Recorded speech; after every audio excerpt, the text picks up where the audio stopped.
AIIMS நிறுவனத்துல இருந்து CRE அதாவது காமன் ரெக்ரூட்மெண்ட் எக்ஸாம்னு சொல்லி நடத்துறாங்க இல்லையா? அது பத்தின ஃபுல் டேட்டட் இன்ஃபர்மேஷனோட தான் நான் உங்கள வந்து சந்திச்சிருக்கேன்.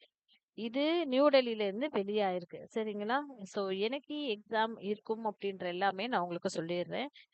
அப்ளிகேஷன் ஃபார்ம் அப்ளை பண்றதுக்கு 8/12 அப்படின்ற மாதிரி அவங்க சொல்லியிருக்காங்க. அட்மிட் கார்டும் உங்களுக்கு வந்துரும். கம்ப்யூட்டர் பேஸ்ட் எக்ஸாம் என்னைக்கு அப்படின்னா 22ல இருந்து 24 டிசம்பருக்குள்ள இருக்கும்ன்ற மாதிரி அவங்க சொல்லியிருந்திருக்காங்க. கடைசி நாள் அப்ளை பண்றதுக்குமே நான் உங்களுக்கு சொல்லிட்டேன் இல்லையா? அதுக்கப்புறம் இது எப்படி என்னென்ன அப்ளிகேஷன் ப்ராசஸ் எல்லாத்தையுமே குடுத்துர்றேன். எய்ம்ஸ் எங்கெங்க இருக்கோ, அந்த எய்ம்ஸ் எல்லாத்துலயுமே உங்களுக்கு வந்து இது டீட்டெயில்டாவே அவங்க குடுத்துருந்துருக்காங்க.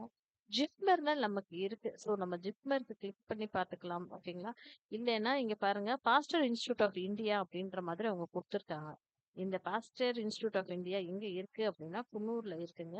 இத நம்ம கிளிக் பண்ணி நம்ம வேற ஒரு இடத்துல ஓப்பன் பண்ணி பார்ப்போம். ஏன்னா வேகன்சி இருக்கா அப்படின்னு சொல்லிட்டு. கிளிக் பண்ணி பார்த்தோம்னா, பாஸ்டர் இன்ஸ்டிடியூட் ஆஃப் இந்தியா அப்படின்ற மாதிரி குடுத்துருக்காங்க. ஜிப்மருமே இருக்கு இல்லையா? அதுல இத கூட நம்ம பார்த்து இருந்துக்கலாம். ஓகே. ரெக்ரூட்மெண்ட் அப்படின்ற மாதிரி இங்க குடுத்துருக்காங்க. அந்த ரெக்ரூட்மெண்ட் கெரியர் ஆப்பர்ச்சுனிட்டி சிஆர்இ அப்படின்ற மாதிரி குடுத்துருக்காங்க. லாஸ்ட் டேட்டு 2 டிசம்பர் அப்படின்ற மாதிரி குடுத்துருக்காங்க. டீட்டெயில்டு அட்வர்டைஸ்மென்ட் என்ன அப்படின்னு குடுத்துருக்காங்க அப்படின்னா, ஓப்பன் ஆகுது. கொஞ்சம் வெயிட் பண்ணுங்க. இதே பேஜ் தாங்க திருப்பி திருப்பி ஓப்பன் ஆகுது. நம்ம முன்னாடி பார்த்தோம் இல்லையா? அதே பேஜ் தான் ஓப்பன் ஆகுது. அதனால இத ஃபுல்லாமே ரீட் பண்ணி பார்த்துட்டு நீங்க வந்து அப்ளை பண்ணுங்க. ஓகே. ஏஜ் ரிலாக்சேஷனும் இருக்கு. எஸ்சி, எஸ்டிக்கு, ஓபிசிக்குமே ரிலாக்சேஷன் இருக்கு. அதாவது எஸ்சி, எஸ்டிக்கு 5 இயர்ஸ் ரிலாக்சேஷன், ஓபிசிக்கு 3 வருஷம், பிடபிள்யூபிடிக்கு 10 வருஷம்ன்ற மாதிரி குடுத்துருக்காங்க. அப்புறம் போஸ்ட்டுக்கு அப்ளை பண்றவங்க அப்படின்ற மாதிரி அவங்க குடுத்துருந்துருக்காங்க. இது எத்தனை போஸ்ட் இருக்கு அப்படின்ற டீட்டெயில்ஸுமே இங்க இருக்கு. நான் உங்களுக்கு டிஸ்கிரிப்ஷன் பாக்ஸ் குடுத்துடுறேன். சரிங்களா?